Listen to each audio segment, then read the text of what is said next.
BFM Business, intégral placement, 10h, 12h30, 100% placement. À présent, on va vous apporter d'autres clés pour gagner en bourse. Les thèmes, les valeurs que vous devez privilégier en cette rentrée et même pour cet automne. Thibaut François, bonjour. Bonjour Guillaume. Vous êtes cofondateur associé de Fastia Capital. Quelle thématique privilégiez-vous en cette rentrée pour investir en bourse? Quel est pour vous le biais gagnant à venir? Écoutez, on aime bien les sociétés holding. On pense que c'est un des thèmes d'investissement qu'il va falloir suivre sur les prochains mois. Nous sommes positifs sur les actions d'un point de vue global, et c'est vrai que lorsqu'elles ont en plus une décote par rapport à l'actif net, ce qui est le cas pour les holdings, ça nous permet de les pondérer davantage dans les portefeuilles. Comment ça marche en fait les holdings? C'est-à-dire qu'on calcule une décote par rapport à l'actif net réévalué. Cette décote dépend bien sûr de la qualité des sociétés qui sont détenues dans le portefeuille des holdings, mais aussi de savoir quel poids les sociétés non cotées ont en portefeuille, et donc de voir un petit peu si ces titres sont liquides ou pas. Aujourd'hui, des deux sociétés sur lesquelles il y a une décote assez importante, on peut citer le cas de FFP. FFP, c'est la holding de tête des frères Peugeot, qui en sont les principaux actionnaires. On a une décote aujourd'hui qu'on évalue entre 40 et 50% par rapport à l'actif net réévalué, ce qui est très important aujourd'hui. C'est l'une des décotes les plus fortes du marché, avec en portefeuille des titres qui sont liquides en plus et de très bonne qualité.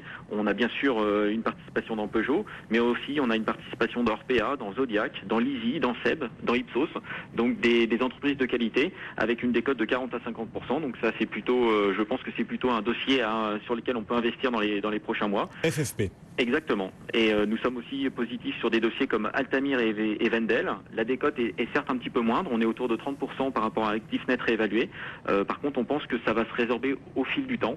Notre objectif, c'est vraiment d'avoir une décote autour de 20%. C'est un petit peu ce qu'on retrouve au UK aujourd'hui. Altamir, Wendel, FFP, voilà 3 valeurs pour surfer sur ces décotes de holding pour cette rentrée, une thématique que vous privilégiez, Thibaut, chez Fastia.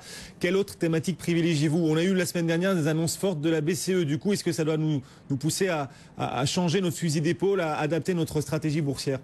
Écoutez, l'impact de la BCE va être forcément important. On l'attendait déjà depuis quelques semaines. La stratégie qu'on avait adoptée l'année dernière, c'était surtout d'éviter d'avoir des effets négatifs par rapport à l'effet devise, notamment avec les pays émergents. Là aujourd'hui, c'est vrai qu'on pense que l'effet devise va être beaucoup plus calme. En tout cas, le risque est beaucoup plus faible, et on pense même qu'il pourrait y avoir un effet d'aubaine pour les entreprises européennes qui sont exposées sur les grandes zones de croissance mondiale. Alors lesquelles? On parle par exemple des États-Unis ou de la Chine. La croissance est quand même assez nettement supérieure à ce qu'on trouve aujourd'hui en Europe.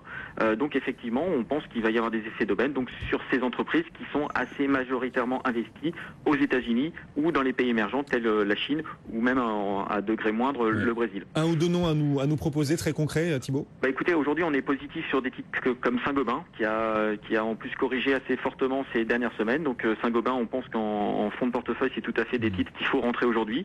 On est positif aussi sur Neopost et STM Microélectronique, notamment pour leurs investissements aux États-Unis. Et on regarde aujourd'hui le dossier Bureau Veritas qui a beaucoup souffert ces 4 derniers trimestres. Et on pense que la fin d'année devrait être un petit peu plus positive sur le dossier Bureau Veritas. Après les annonces de la BCE, beaucoup d'analystes nous disent aussi qu'il faut continuer de miser sur les valeurs de rendement. Est-ce que vous partagez ce point de vue, ou est-ce qu'au contraire vous vous dites, bon, ça fait des mois qu'on les conseille, les valeurs de rendement, ça y est, elles ont fait leur hausse, maintenant le meilleur est derrière? Écoutez, en fait, on n'achète pas une entreprise juste pour son rendement, mais c'est vrai que ça fait partie des indicateurs que l'on regarde aujourd'hui, mais que l'on regarde, on va dire, traditionnellement.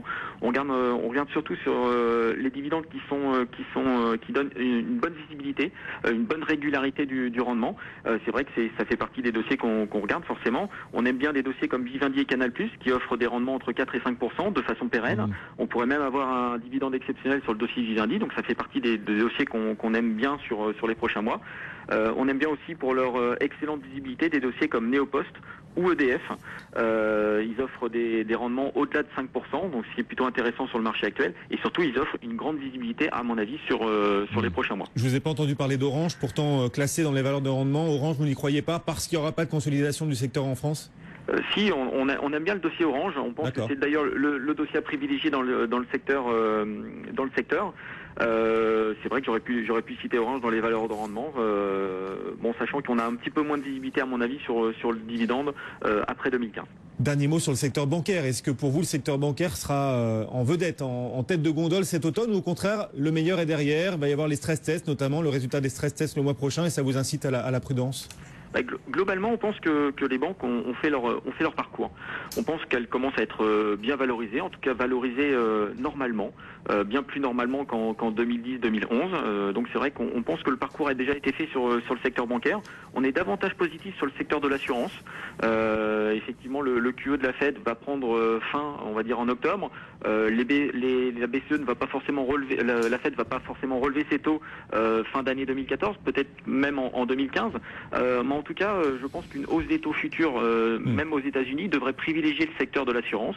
Et on aime bien des dossiers comme CNP, comme AXA ou comme Generali, parce que la valorisation est intéressante. Et en plus, ce sont des valeurs de rendement avec un dividende qui devrait être pérenne aussi sur les prochaines années. Les assureurs plutôt que les banquiers. Voilà votre choix pour cette rentrée. Merci Thibaut. À bientôt Thibaut François en direct depuis Fastea Capital. Le CAC 40 toujours en légère baisse, moins 0,35% en ce moment. Plus forte baisse aujourd'hui, c'est Airbus qui devrait